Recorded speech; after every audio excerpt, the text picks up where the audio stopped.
good morning, good afternoon, good evening. You're listening to the Thai Expat Daily Show. I'm your host Kieran Mack and thanks for tuning in.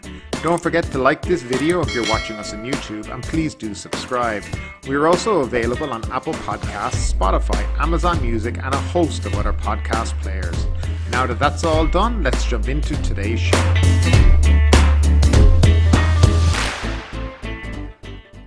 And we'll start off with the daily numbers. Thailand logged 147 new COVID-19 fatalities and a record 22,782 new cases over the previous 24 hours, the Public Health Ministry reported on Thursday morning. There were 22,407 cases in the general population and 375 among prison inmates. Over the previous 24 hours, 23,649 COVID-19 patients were discharged from hospital after recovering. So yes, we had a record high today, but we had a lot of people discharged from hospital, which is a good thing. There are 212,179 patients now in care. 61,000 are in hospital, 75,000 are in hospitals, and 68,000 are in home community isolation. 5,565 are in serious condition, while 1,111 are on ventilators.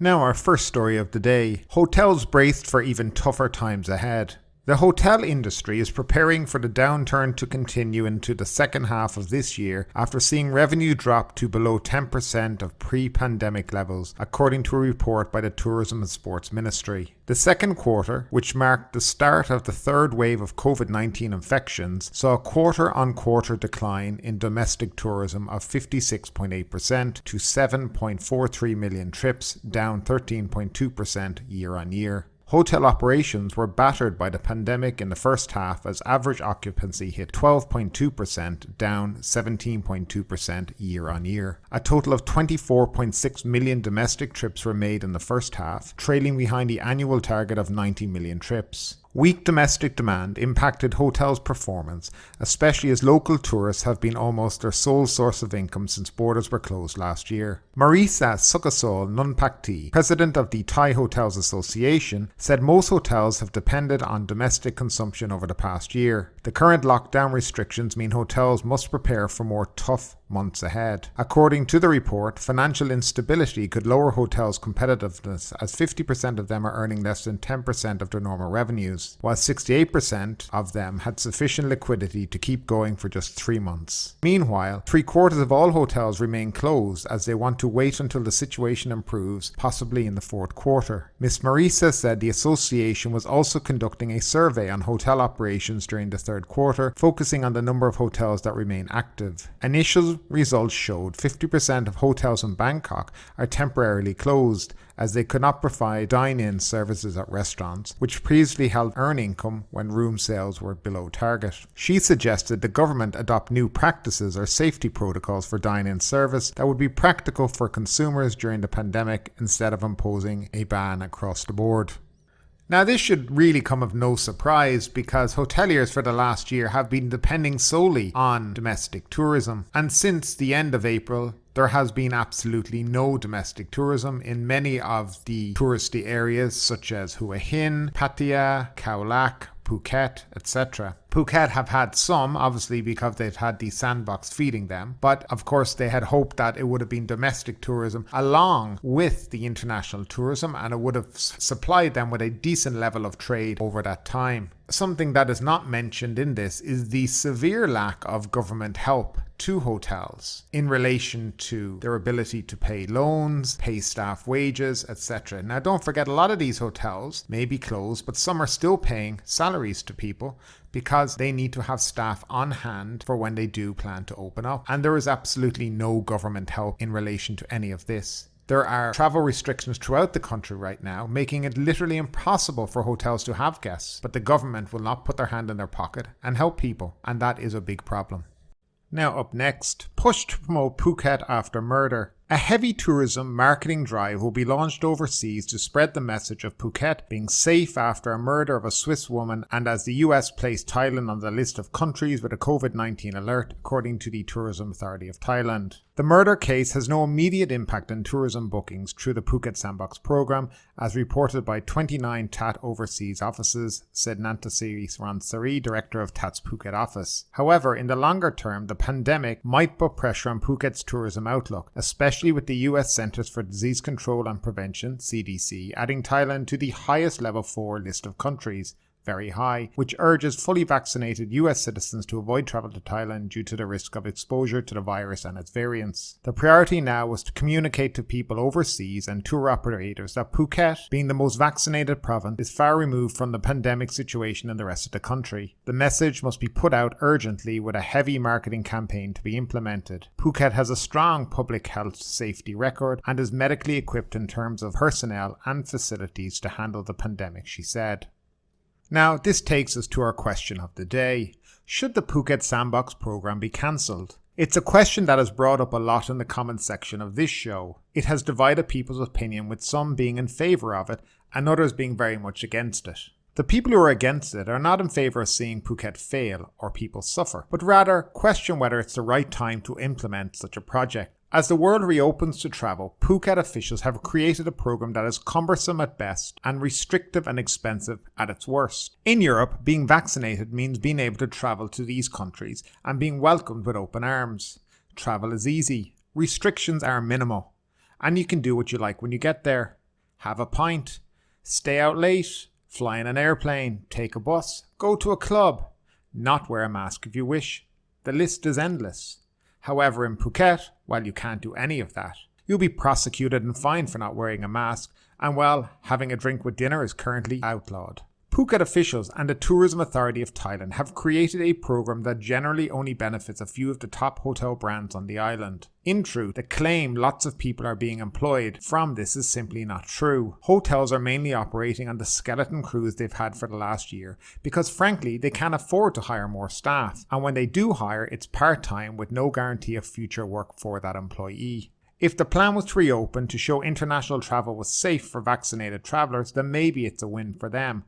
But maybe. But for travellers to Thailand, that comes with a heavy cost. 3 RT-PCR tests, confined to an island for 14 days, special hotels, special transportation, checking in every day at the hotel, being tracked, and the black cloud hanging over your head that if you test positive for COVID during your time here, your holiday is over, and it's 14 days in a field prison. The TAT has announced that they will begin a marketing campaign to try woo travellers to Phuket.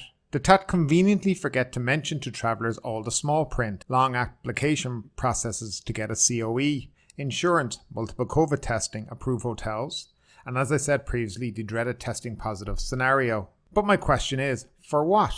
Why waste this marketing money on something that is not sustainable? This Phuket model is not the future of travel. The future of travel will be for vaccinated travellers with minimal testing and freedom to do what they want. Is the Phuket Sandbox truly what real tourists want? Absolutely not is the answer to that question. However, this program does work for some. Expats wishing to return, people with wives, girlfriends, kids, people wishing to return home to their countries to be vaccinated and then come back. I've even considered using it myself, but I know better. But now that Phuket has been sealed off and getting off the island is nearly as hard as getting onto it, what's the point? Your Thai loved ones can no longer come to see you. Thai people and expats are banned from the island currently. The Prime Minister announced back in late June that Thailand would be fully reopened within 120 days. Was this the truth or just bullshit coming out of his mouth? The truth is, if it is the plan, then why bother with the Phuket Sandbox at all? Wouldn't it have been better just to focus on vaccinating everyone around the country, investing in minimal systems to reopen, and ensure that they were ready to open without all this bullshit? The problem is that the Tourism Authority of Thailand believe that Thailand is the centre of the universe when it comes to travel and tourism. Proof of this is the fact they think foreign governments will look at Phuket separately than Thailand when issuing travel alerts. They believe governments give a shit when we all know they don't. They are basking in past glories without realising that the world has moved on. The numbers of 2018-2019 are done and won't be repeated for a long time. The people I most feel sorry for are the Thai people, in particular Phuket people. They were sold all this by these guys, and many believed it. They are slowly wishing they could return what they bought from the Tat and their governor. No one told them that they would be trapped on the island indefinitely, nor was it mentioned the airport and all travel companies would basically be shut down. They never mentioned that if you had a small criminal conviction for something you did as a youth, for example, you'd be barred from entering the island. And all this for 254 passengers who arrived internationally yesterday. So back to the question, should it be cancelled? Of course it should be cancelled. But will it be cancelled? Absolutely not. And the reason being is that Tat and the governor of Phuket have invested too much and have gone too far down the rabbit hole to make a U-turn and correct course. The future of international travel is not this. But that brings me back to you, and what do you think about it all? Do you believe it's been a success? Do you believe it's been a failure? Do you think it should be cancelled, or do you think it should be kept? And what do you think is the future of international travel? I'd love to know your opinions down in the comment section below. Now next up, GPO puts hold on self-test kits order. The Government Pharmaceutical Organization, GPO, has ordered the suspension of a plan to purchase 8.5 million sets of antigen tests following fierce public criticism about their quality. Dr. Kittapong Wangkrajit, Permanent Secretary of the Ministry of Public Health and Chair of GPO's board, yesterday August 12th said the GPO had been assigned by Ravija Hospital to urgently purchase 8.5 million sets of ATKs under the National Health Security Office's project. Bidding was held on Tuesday, and the winner offered each set for 70 Thai baht, he said. However, some agencies have expressed concern about the quality of the antigen test kits. Their comments on the matter were widely shared online, he said. To boost confidence, we will suspend the contract and the GPO and the Food and Drug Administration will check the quality, he said. Further progress will be announced to the public. We want to ensure the process is done based on transparency and the competition is done perfectly to receive a quality product at a reasonable price, he added. It is unclear how the move will set back the state's response to COVID, as the self-test kits were designed as a way to free up resources in the health system. The Rural Doctors Society yesterday called on Prime Minister Prayut Chan-o-cha to stop the signing of the agreement for the 8.5 million antigen test kits with the company that won the bid, noting the product was banned in the United States. Only high-quality ATKs can be relied upon to control the coronavirus outbreak, it said. We need a high-quality product as an alternative to RT-PCR tests, said Dr. Supasak Haskunkit, chairman of the Rural Doctors Society. If this product fails to provide accurate results, a test result will still need to be confirmed again using RT-PCR, and it is no longer cost-saving. We would also appreciate if the GPO reorganizes the bidding process and conduct a special procurement initiative to get a high-quality product, he said. The GPO is having problems with the bidding process because it concentrates on the purchase of products at a low price instead of high-quality products, which goes against the purpose of having effective ATKs to stop the outbreak, the Rural Doctors Society said. SARS-CoV-2 antigen and Lecarit antibody test products by Lapu Medical Technology, the company that won the bid in Thailand, were recalled in the United States on May 28 due to a high risk of false results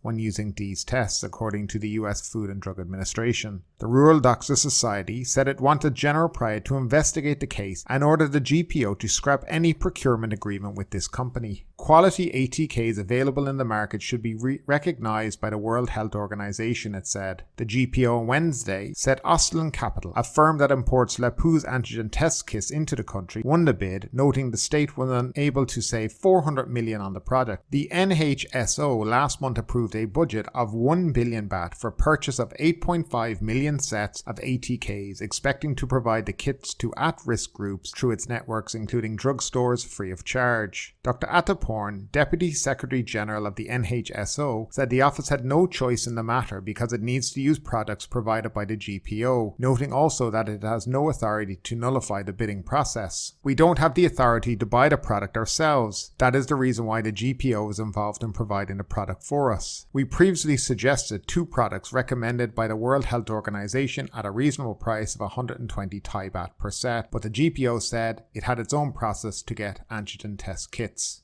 I think this article clearly shows that the Government Pharmaceutical Agency are not fit for purpose anymore. Their main goal seems to be price rather than quality, and certainly speed isn't a priority either. They seem to be not aware that Thailand is in the midst of a pandemic. We've had the same issue with them ordering and procuring vaccines for the country. There is no transparency in anything that they do, with contracts being kept secret. A change and review of this organisation clearly needs to take place. And now for the Phuket Sandbox roundup. There were 38 reported COVID infections on Phuket on August 12th, 36 local and 2 from the Sandbox programme. 262 people arrived on the Phuket Sandbox scheme, flying in on 4 flights, 1 Qatar Airways, 1 Etihad and 2 Singapore Airlines. For the month of August, there are 154,757 room nights booked, and September currently has 26,226. Some other news: Phuket mass screening tests 1,300 over 2 days. Health officials today are continuing their mass screening of people for COVID-19 in the Phuket Town Fresh Market 1 area after the huge push to identify those infected still living among the community. So 1,300 people tested over the past 2 days, with 55 local residents and Myanmar workers confirmed infected. Foreign woman rescued from dangerous Phuket surf. Lifeguards at Surin Beach in Cherntalay are urging all beachgoers to swim only between the red-yellow flags after a foreign woman was rescued from a dangerous rip current late yesterday afternoon.